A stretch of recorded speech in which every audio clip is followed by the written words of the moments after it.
So, would you please introduce yourself? My name is Lindsay Tobias, and I am an oil painter and a muralist and a poet from the United States. Wonderful. What inspired you to become an artist, and how did you start on this path?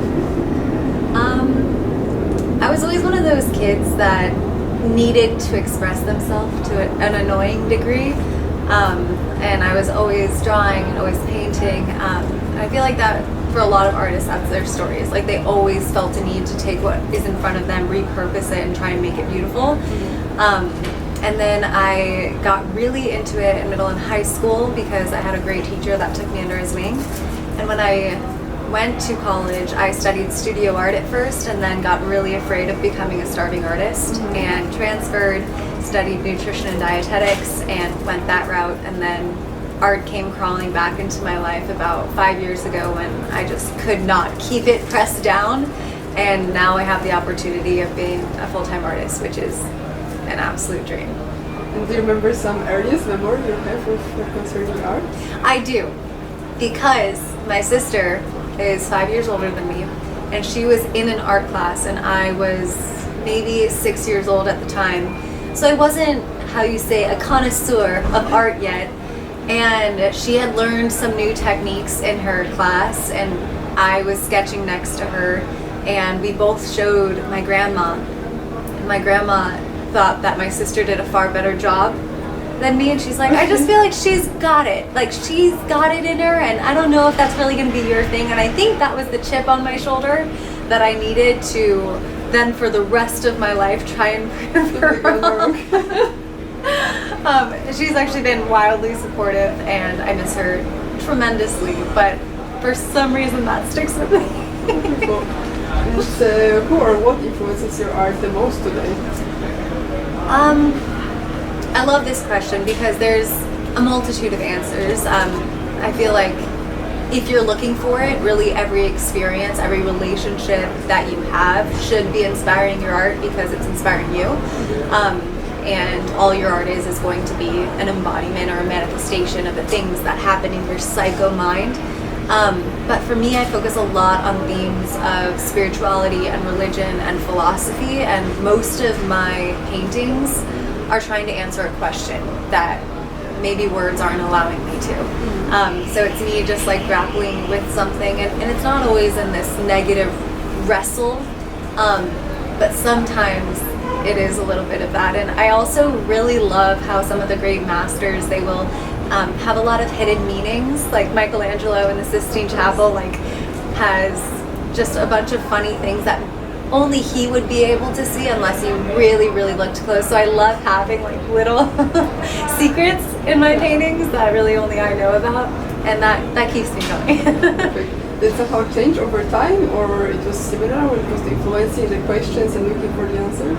Yes. And I think actually maybe the concepts that I'm working with have been similar, but as the technique and the skill has been more refined, I feel like I'm able to articulate much better through my paintings, whereas before, because my skill was a lot rougher, it was harder to communicate what I wanted to communicate because I was spending so much on like, how do I paint this, and how do I want the brushstrokes to look? What do I want my style to be? And because I didn't know what aesthetically and visually I was really compelled by, I felt like I wasn't able to speak how I wanted to speak. And so now that I'm getting a more cohesive and consistent style, I think I'm able to ask the questions I want to be asking, and it's clearer. Perfect. And why you've chosen Lisbon and PRISMA to do your art residency? Okay, so for 3 years I've been trying to come to Portugal. There was a trip with my friends that we were all supposed to go to, and we ended up in Colorado instead. And I don't know how that shift happened. Like, just a very different trip ended up happening. And then I was like, okay, well, I ended up, for 7 years, I owned a holistic nutrition company, and I sold that a year and a half ago, and that's when I went full time.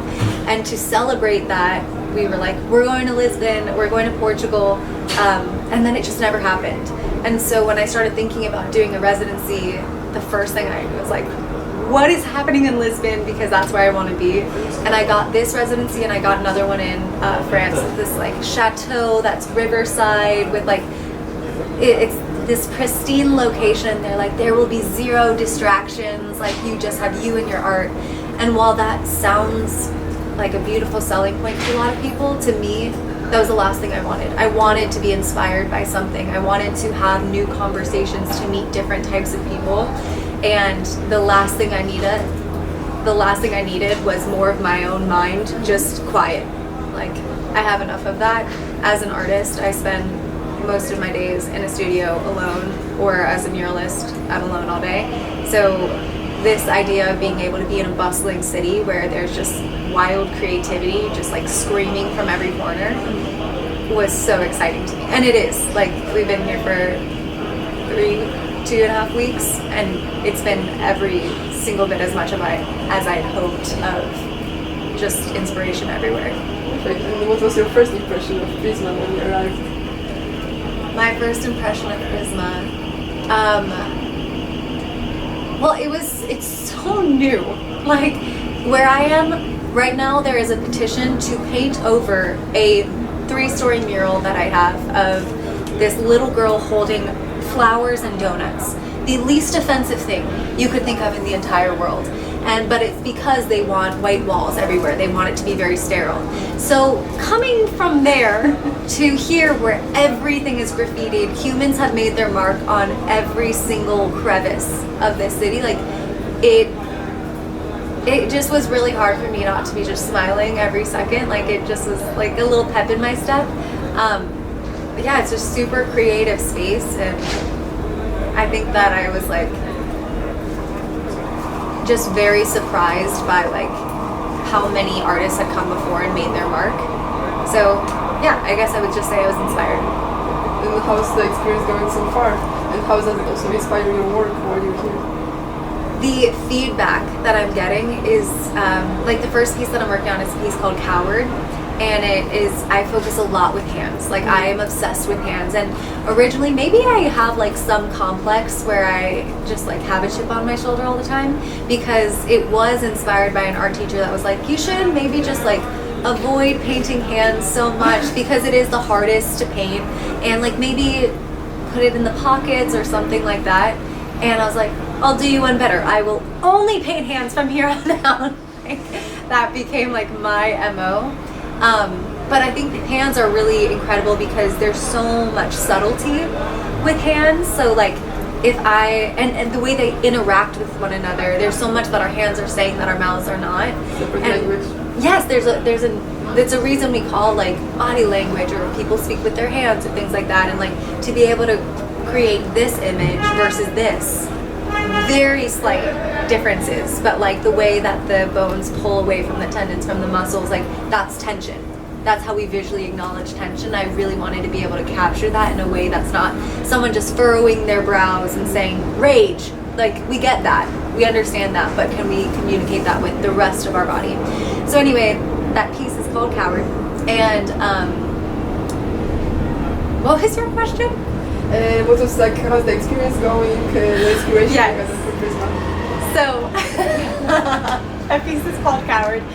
And being here, I had that vision of that piece for a while where I wanted it to have like tension, to have your own hands, because it's all the same hands in the painting, but like they're all reaching for different things and holding each other back, and like you see like an inflammation and tension there. So being here, I'm really exploring like what it looks like to live a more courageous life versus a cowardice life. And I've gotten a lot of feedback of, okay, well, I like this piece, but you should do this different. I like this piece, and you should do this different.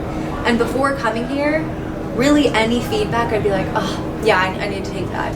But since coming here, it's like, it's given me so much more confidence of, I can listen to everything that's being shared about my work, but I know where I stand in my work. Like, and I've been able to take so much good advice and then gotten stronger to actually stand in, but I won't change this because this is me. This is where I live in this piece. This is where my vision lives in this piece. And I felt like that's been really well respected as well.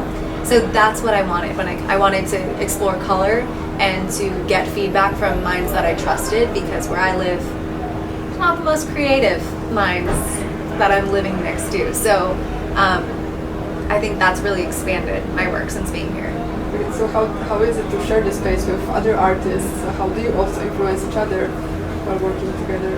I mean, it is so fun. So Clarissa is another visual, like she's a painter, and so we share the space a lot. Denat is in there as well, doing sculptures behind us, and it's really fun because you can sometimes like get very stale, especially when you're oil painting, because there's fumes, and at some points I'm like, am I high?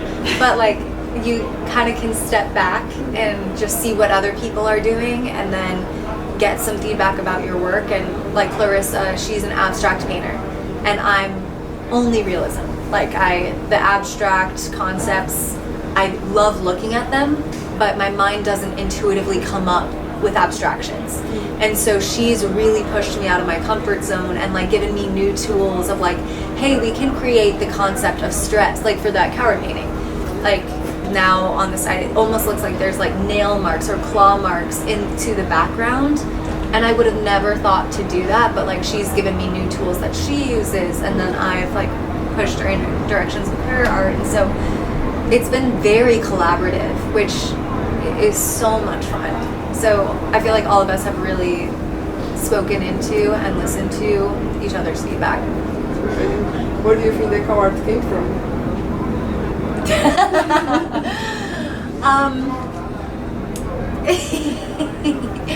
It's funny because I say that the most boring thing in the world is dishonest art, and then when people like ask me about it, I'm like, what's it to you? Why do you need to know? But yeah, you don't have to answer if you don't want to. I can answer. So there's specific elements in my life and ways that I've been raised, and different like belief systems that have grown around me and that I've grown into, that some of them don't fit any longer, and some of them are actively harmful now. And the easiest way is to keep going with the flow, but it keeps disconnecting me farther and farther away from myself. But allowing for that internal war allows external peace. So it's really that battle now is like, what does it mean to actually like be alive in your own life, and to allow yourself to have a voice and think that that voice matters. And so that's what that's exploring, because I don't know the difference right now between selfishness and cowardice and courage. Like, it's all just a really interesting ethical dilemma that consumes 99.875% of my brain. Perfect. And how do you see your work evolving after the residency? Have some plan already to? Yes. I mean, even just being here, it's so hard to say like, oh, we're only going to be here for a month, because there's so many ideas that I have of things that I want to work on further. And like I said, my style is getting more and more like, this is how I paint, this is what I value, and this is what it's going to look like. But since being here and like playing with color a little bit more, like I have a lot of different ideas on what I want skin tones to look like and how I want to communicate through those. And then actually, like, Pierre asked some questions the other day where he was talking about like little subtle things that you can use to refine your voice a little bit, and I absolutely want to take that away with me. My goal would be to get to a point where I can start communicating that way with murals, because right now my canvas work is my mind thrust on canvas. That's all me. Like, but murals are the money maker, and usually I'm going for commercial establishments. So it's like I can't really just be like, I want to talk about philosophy on the side of McDonald's. You know, like they don't appreciate that as much. And so like looking for more opportunities to create on a bigger scale something that I find loud and powerful. It really, really excites me. And being here, I've seen that as more of a reality than back home. So what's your dream project, your dream mural in this case? I had a dream. But it's funny that you say like dream, and I think you mean it like conceptually. Like, what's the dream? But I actually very specific also, but it doesn't have to be conceptual. I actually had a dream 2 years ago that I painted these hands on the side of a building, and they were like absolutely huge, and where they intersected with one another they would turn to black and white, and I loved it. Like, I could see it so clearly, and ever since then I've painted. I think I've gotten to include that concept as at least a part of about 5 or 6 murals that I've done, but it's never been able to be like exclusively just that, because it's again harder to pitch that to companies. So I think that would be the vision, is really, really dynamic hands and exploring like what is it that we're reaching for. Because like I said, I like to answer those questions, and my project while I'm here is answering the question for all of the residents, what are you taking off? And I'm painting that, and I can talk about that if you'd like, but in this piece it would be like, what are we reaching for, and how are we allowing that connectivity either between hands, between people, between things, like relationships. I want to explore that relationship, and I think hands are a beautiful way to do that. Definitely. And could you describe your creative process? Do you have some rituals that fuel like creativity, or the things that you always do before you start, like with a mural, for example, or anything about? I didn't actually realize this until I was here, because in my studio I can do whatever I want, and I don't like pay attention to what I'm doing every single time. But Clarissa pointed this out to me. When I get like, I need a break, or before I start, I'll like stretch a bit, and I will do handstands, like a good bit of them, because it reverses your blood flow, and it like, all right, like I'm ready now. And she's like, every day you've done them, have you not realized it? So apparently that's my strange ritual that I do. But poetry, I would say, really, really helps, because if I'm answering a question with my work, visually we can do that through painting, but like I want to, with words, work through that through poetry.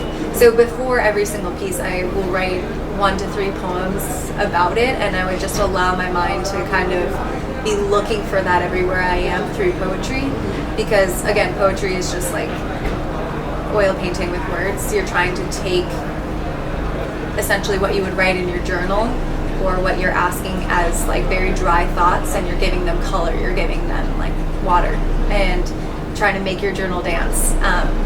So I think poetry and apparently handstands would be a part of my Okay, that was actually the next question, because each painting is accompanied by a poem. So first there is a poem, and then there is a painting, or how do they also influence each other? Yes, sometimes they'll like they can influence each other, like, oh, now I want to write about this or write about something different because of it, but normally I'll start with the poetry first. And then, and poetry is very imagery focused as well. Like, you're trying to create like musings and images, and it's a ton of metaphors, which is why I'm so obsessed with poetry, because it teaches you to see one thing in another and start to see the parallels everywhere that you look.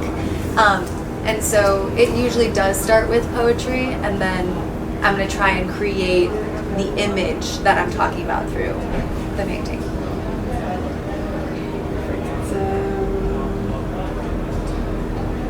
Because you also mentioned that you're working on a poetry book at the moment, right, to collect all the poems. Yes. So what kind of also topics do you explore in it? Yes. Okay. So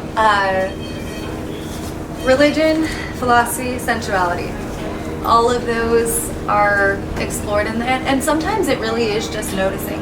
Like, sometimes I'll get too deep into this cavern of myself that like I can't really get out of, and that's why I think like I enjoy human relationships so much, is because like no one's really afraid of the darkness in someone else if they've really looked at their own. And I think poetry forces you to do that, is like you have to look at yourself for a little bit longer internally rather than externally, and I think it makes for better relationships. But to answer your question, the book deals with a lot of philosophy, of like asking questions, answering questions, and it's dealt with a lot of like, what do I actually believe when it comes to spirituality, when it comes to God. But then there's just a ton of love.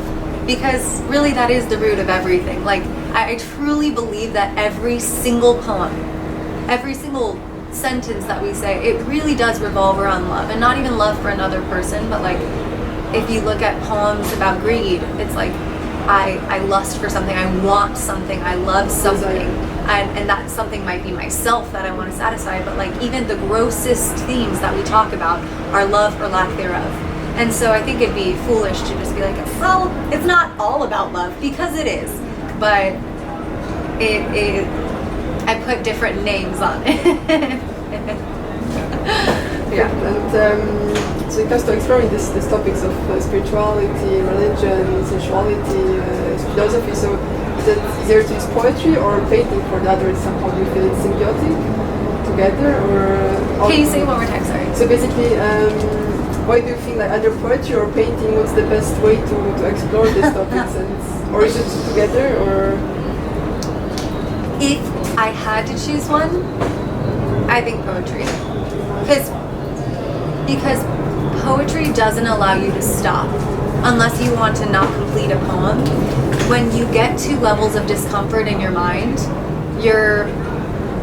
will kind of create a stopping point, and it'll be like, all right, let's distract over here, let's distract over here. And you can still do that in a painting. Like, you can say, all right, let's focus on the color, let's focus on the skill, let's focus on the beauty, the aesthetics of it. But in a poem, again, unless you're not going to finish the poem, you have to push through that discomfort with words. You have to push through that discomfort and answer the question if you're going to get a satisfying ending to your poem.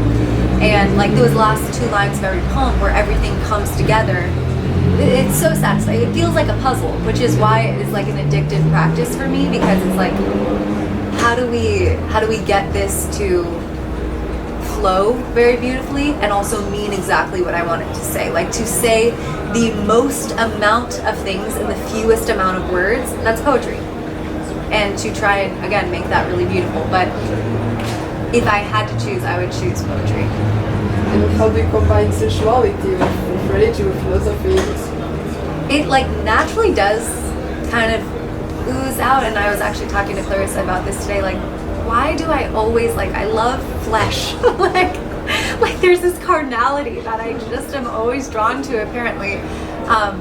Maybe I'm like a nympho, who knows?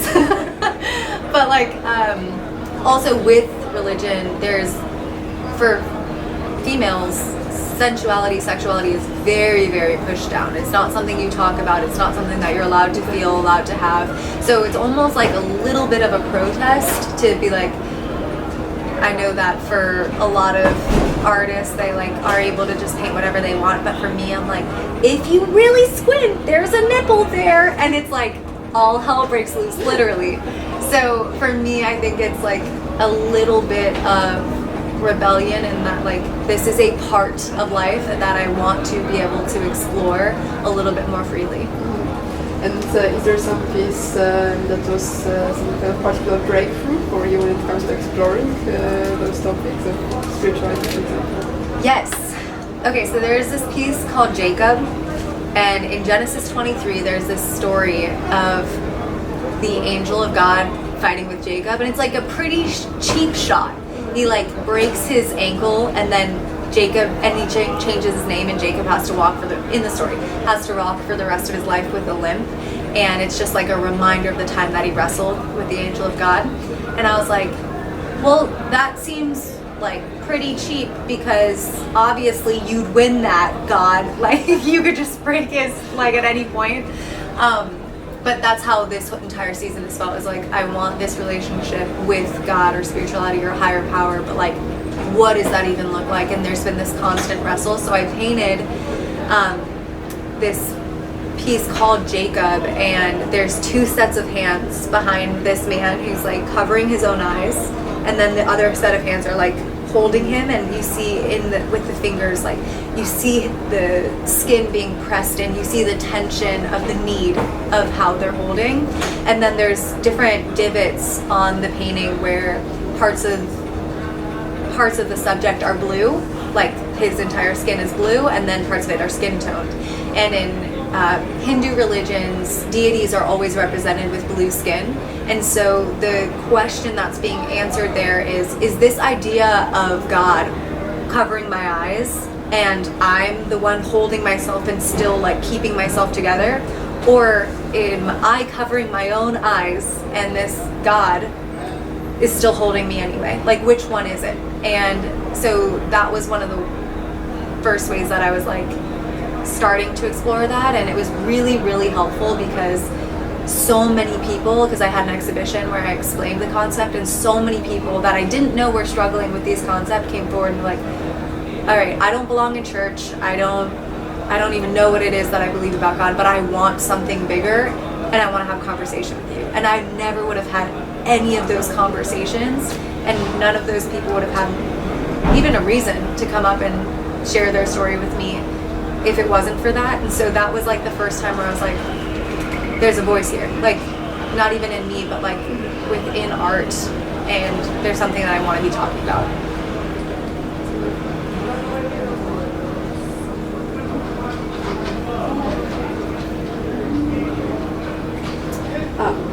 Imagine you could go back and give your advice to yourself when you first started painting, and what would you say? I wouldn't want, this is strange, but I wouldn't want to give advice that would change my course in any way. I regret so many things. I do, I really do. But I'm so thankful for all of the pain that has brought me here. Because it is wild. I've watched every season where like I haven't listened to myself, or I didn't follow my own intuition, or I stayed in a career path 3 years longer than I should have, and I didn't trust myself.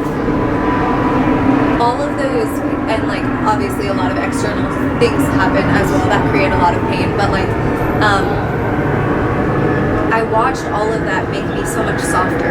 Like I am so much softer now than I've ever been, because like there's very little that you could say that would shock me. Like, and I think that there were a lot of sharp things that have happened that I would naturally, like being a protective person, I'd want to like be like, hey, like listen to yourself when this happens, and listen to your gut when this is being said to you or done to you. Don't let this happen.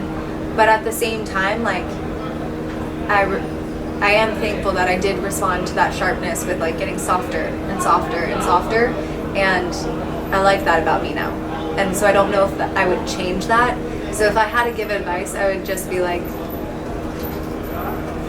you're gonna suck at art for a long time, and you actually may always suck at art, but just keep doing it because it is one of the reasons why you're put on this earth, and trust that. And it doesn't have to be the most beautiful aesthetic thing in the entire world for it to matter, because the more that you do something poorly, the better it gets. And it always matters to you. Yeah, and it matters to me, and it makes this entire thing, life, worth living. Okay, what's the most unusual or unexpected place you found inspiration for a piece?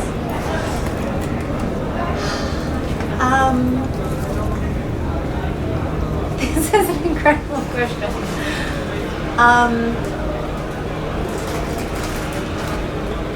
It's not unusual or unexpected, but I had this conversation with a friend that it was just like over coffee, a bunch of us were hanging out, and we were talking about how paintings should be beautiful enough to catch your attention, but deep enough to keep it. And then they said, just like people. And I don't know why it blew my mind the way it did, because it's a very like obvious thing, but to see that comparison between people and paintings has made me look for like paintings inside of people. And like even just then after that, it was like I started to pay more attention to the palettes in people's eyes, and like underneath, and like how there's all this red under the job, like, and then that started to show up in my paintings. So I think that comment might be like, they didn't mean it to be as like crazy as it seemed to me, but it was. Perfect. And is there something in art that you always wanted to try but haven't yet dared to? Everything. Literally everything. So like Impressionism, like I also am just like titillated by hyper-realism, and that there's like this stronghold, I feel like, at all times where I want the visible brushstrokes on the skin, and I want like for you to look at something and be like, oh, this is obviously a painting, because like you can see the artist's work, like you can see like the hands in it. Then there's the other side that is like, I want to spend 1 year on this piece, and I want every pore to be visible, and I want you to be able to tell that in 1 week there will be a pimple here. Like, that is how detailed I want it to be. So I think that is like where I would love to go, to be honest, and I do hope that I continue, because I'm feeling myself flirting with it. Like, I get a little bit closer there, but I always like kind of go back just into realism.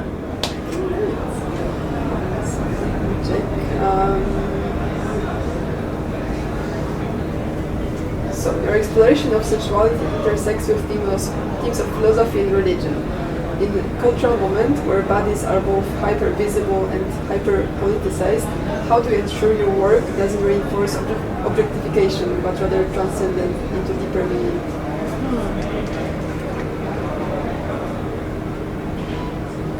So I think in order for it to be,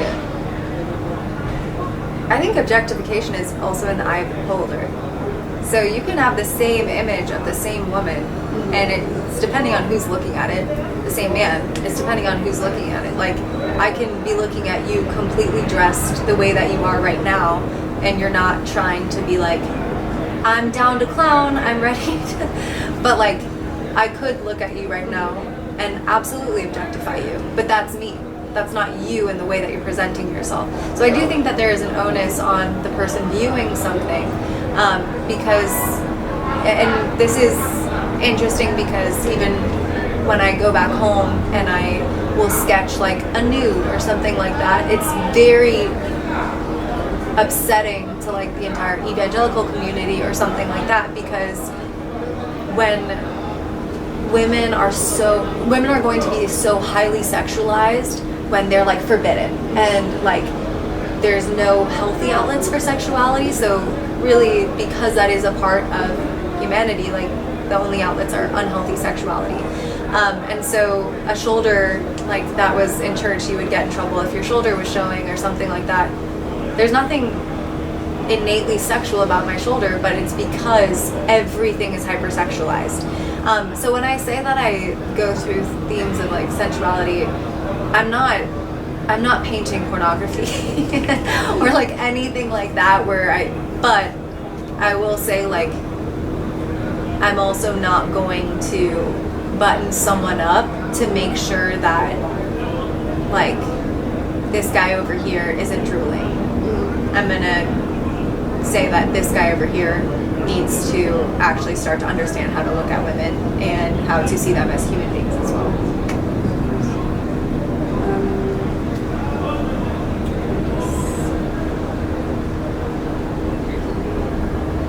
Really quickly on that, as you asked that question, I couldn't stop thinking of like beauty is in the eye of the beholder, but darkness is too. So like in that same dichotomy there, like you could have the same piece in front of you, but depending on your lived experiences, it's going to look very different to you. And so that's what I mean about like, I would say the onus is on the beholder, and because I'm not objectifying the woman in the painting. So I'm not doing it, and it's happening. It might be you, sir.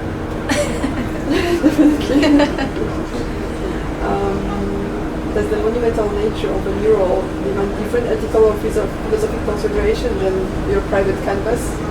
Yes. Yes.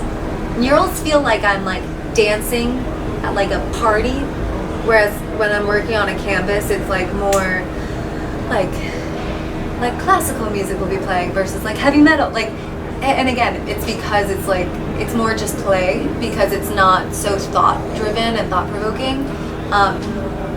But yes, very, very different.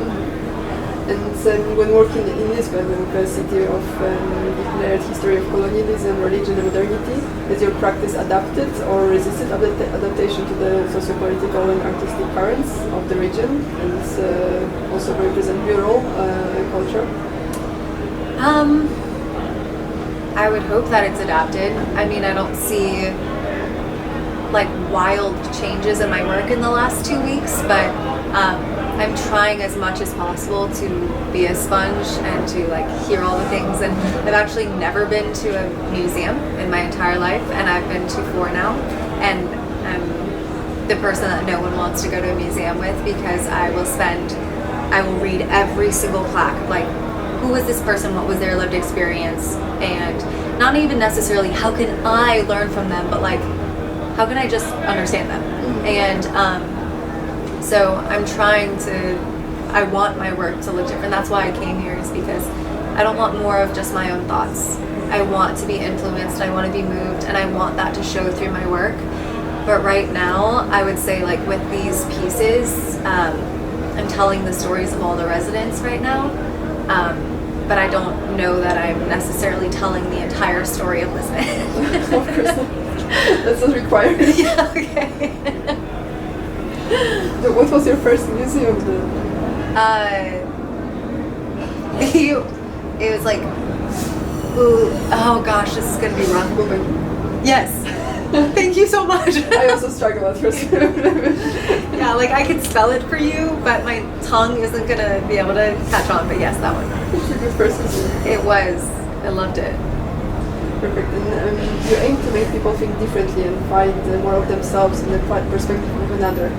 Could you give an example of a painting that achieved this? Yes. Okay, so I have this painting called Hold, and it is, I painted it at a season of my life where I was trying to understand what it looks like to hold your own self. Instead of just like asking so much of the people around you to be there, to be the support that you really at some point need to be for yourself, so that you can more so enjoy the relationships in your life rather than be like trying to pull everyone down to keep you above water. So in the painting, it's actually a painting that I posed for myself, but like you see almost like arthritic looking hands that are like digging into a silk dress as she's like holding herself, and it's like from here to here. And I painted it, and I've shown it at 2 different shows, and the feedback that I've gotten on it is so interesting, because there's 3 different like meanings that people have derived from it. And I believe it's Picasso, but I don't know exactly what it is. He says that the second that you explain your art, you kill it. And I do understand that, but I will fight against that, because in these scenarios, most women who have gone through fertility issues or lost a child to miscarriage or are actively pregnant, they've come up to me and said, oh my God, you so clearly captured what that felt like to hold and to feel something inside of you or lose something inside of you. Like that is exactly the tension, like that is how it felt. And how horrible would it be if I then looked at them and was like, okay, not what it meant, here's what it meant. Like it doesn't matter. Like I don't want to insert myself. I want someone to take that and be like, oh, now I have an image that makes sense to me, to my lived experience. And then I had a woman who came up, and there's a lot of shadow, and I do try and do this with a lot of my work, and this one is, the ones I'm working on right now are a little bit different, but I play with a lot with shadows so that it's not very obviously like I'm very specific race. And so this woman came up to me and she's like, wow, this feeling, like that familial feeling of holding yourself against that like terracotta of the fabric. She's like, it's insane to me how you captured the lived experience of like that Black experience. And she was talking about, she got to share with me like the tribe that she grew up in and like her relationship with her mother and how her mom, like you would just hold yourself that way, and she would tell, her mom would be like, I'm gonna pick you up by the bootstraps and stuff like that, like pick your own self up. And again, how horrific would it be if I was then like, nope, not what it was about. And so seeing like my painting kind of grow arms and reach itself around different people in different ways because that's what they needed. I painted what I needed, but it was different to the person that was looking at it, and that really mattered to me. That was so exciting to me. No, it's really beautiful. Yeah. Always, I think like abstraction is more like this kind of place for interpretation, but actually hyper-realism. Yes. Well. Yes. I liked that a lot. Alright, and with AI becoming more capable of mimicking intimate gestures like brushstrokes or poetic phrasing, do you feel compelled to highlight imperfections or nuances in your work to underscore its humanity? I don't think that I have to highlight the imperfections. Like, there's never been a painting where I'm like, this is too perfect. I think people are gonna think this is fake. I think you can tell the humanity in my work.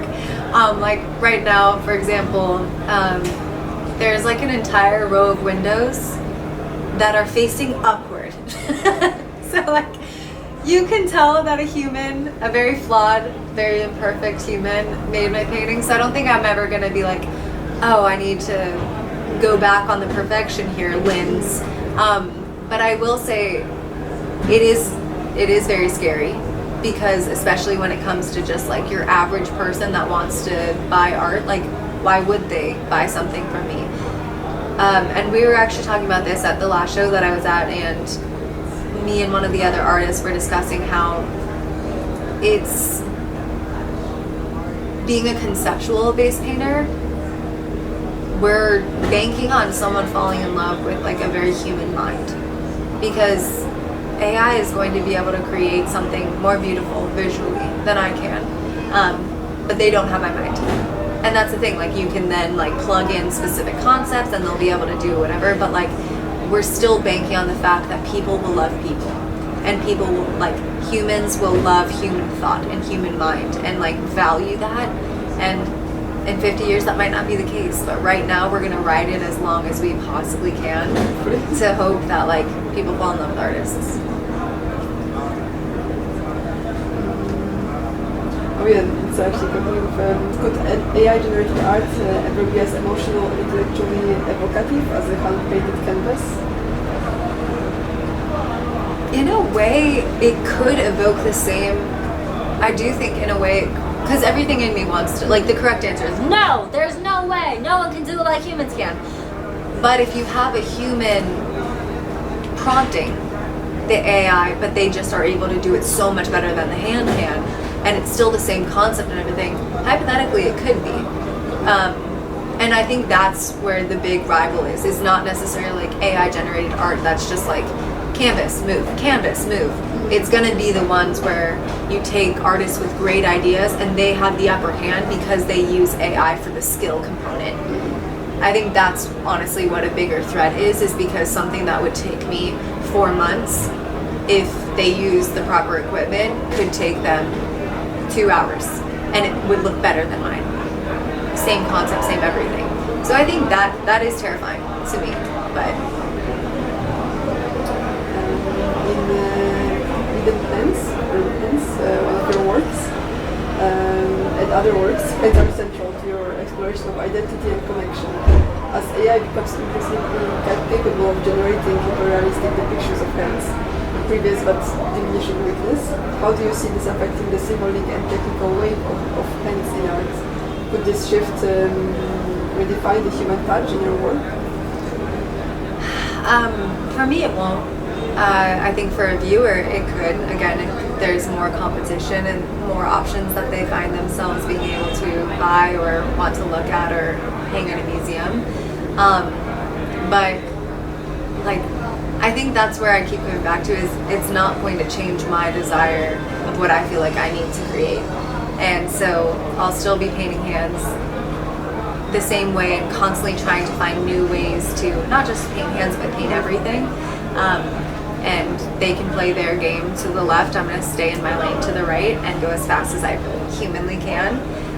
Because, I mean, think about how debilitating that would be. Like truly, if every artist started to like allow themselves to be riddled with anxiety about what could happen with AI, you then lose the what could happen with artists. Like, and I'd rather be asking the question, what could happen with artists in 50 years? What could happen with artists in 100? Like, it's more interesting to me. And you emphasize pushing viewers to think deeply. Do you ever worry about over-directing the audience interpretation for your poetry or titles, and how do you balance guiding their experience with leaving room for personal discovery? Yes, that is an incredible question, because a resounding yes. I do actually think about that, and there's sometimes, like, for example, like there's some themes of like very heavy traumatic topics, especially like in my earlier work, that I would just like very openly deal with. And I realized that there is also an emotional responsibility you have. So in a conversation with you, if I were to just be here, we had just met, and I dump on you the heaviest thing that's ever happened to me, and then I walk away. I don't give you any balm. I don't sit here with you. That would be kind of emotionally negligent. Like, it wouldn't be the kindest thing that I could do for you. And so that's what I was doing. Like a couple years ago, I would just like put all of my deepest, darkest emotion into a poem or into a painting, and it would absolve me of all of that emotion. But I wasn't thinking about, hey, what is the most responsible and kind way to give this, to deliver this to someone?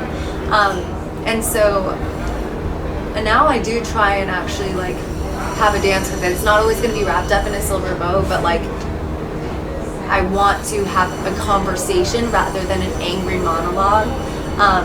And so I do think that I do that with my work now. There's like, for example, I just painted a piece called Cemetery in Spring, and it says my body is a graveyard, home to dying and living things, like a cemetery in spring. And like if you actually think, and I was at a cemetery in spring, and it was so strange to be looking at these tombstones, one of them being someone who I loved dearly, where underneath there was all of this decay, all of this death.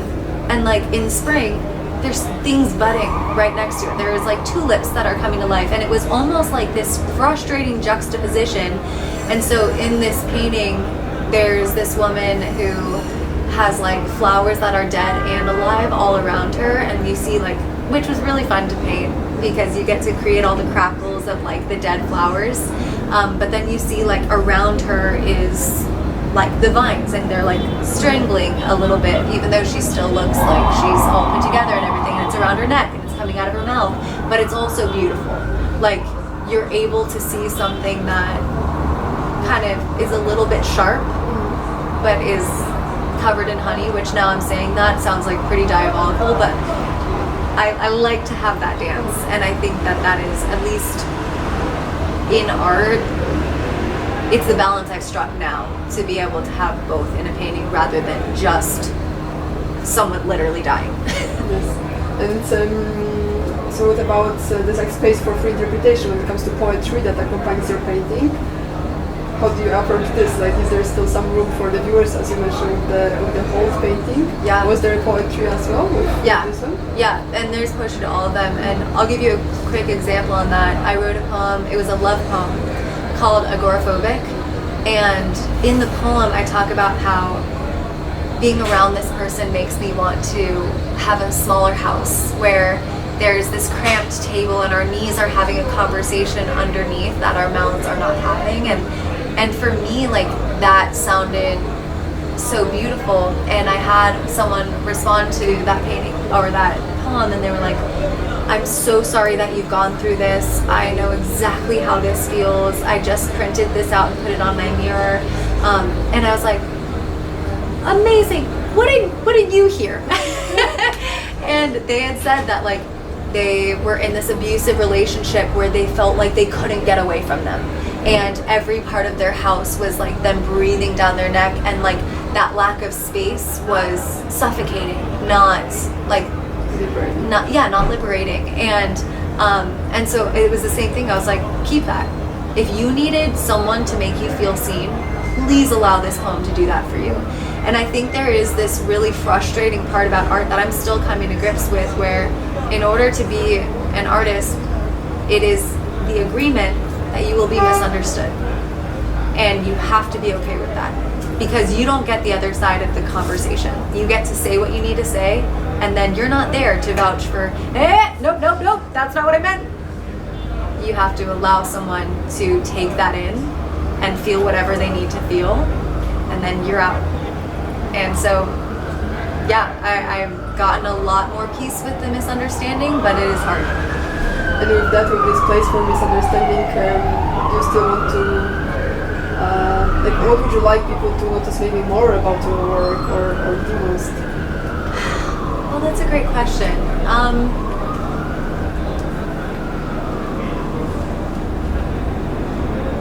So, people in general and versus people that I know. So there are people who love poetry, and there are people that just read my poetry because they like me. And those people, I would want them to find the art in it. Because there's this one quote, and I honestly don't remember who it was, but he says that if he writes you 3 sonnets, he's in love with you. But if he writes you 300 sonnets, he just loves sonnets. And so sometimes I feel like when people that are like intimately a part of my life, they're trying to decipher for me, what did this mean to you? Who are you talking about? When did you experience X, Y, or Z? They're not allowing it to hit them in any way. It's almost like you're taking one of those like sticky hands and like throwing it against a wall, and then it just slaps right off. That's what it feels like when I'm talking to people who aren't allowing the poetry to be an art. They think it's literally my journal. And in order to write good poetry, you're not just telling your story, you're also telling other people's stories and things like that. So I think it would be like, allow it to hit you, allow it to like move inside of you and talk to you. Yeah, be open to it rather than just being like, and I think that is why Picasso says, it might not be Picasso, but that is why whoever says it, that you kill it, because you are giving someone a stopping point of like, not allowing it to seep into you, to move you, to change you. And what are your plans for sharing your work and experiences from the residency with a wider audience, if there's more than just Instagram. I mean, it's going to be hard because I'm not able to bring it home, but like I am going to be posting about them, and the series that I'm doing with the residents, and with some of you guys as well, but like, what are you taking off? I asked each individual person to sit with me and have a conversation about what's something in your life that doesn't fit you anymore, and you've known for a while that you have to take off. And it's really interesting because everyone has that thing. And it's a very specific question, but like we have that answer that comes up immediately.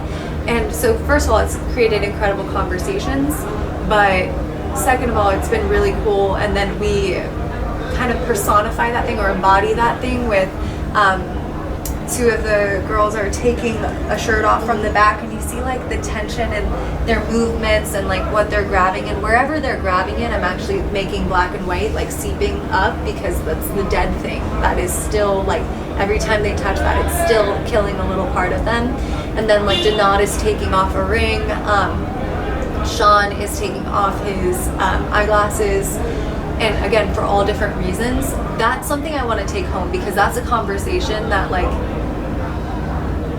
when I say I'm an artist and that's why I'm asking you this conversation, people open up a lot more, because they're like, it doesn't have to be that vulnerable, it's not really about me, it's for her work. But I want to start bringing that conversation into more settings, and I can mask it with like, this is for my project, and maybe I will do that, but that is something I want to bring home and have more consistently. Thank you so much. Yay! Those are the questions.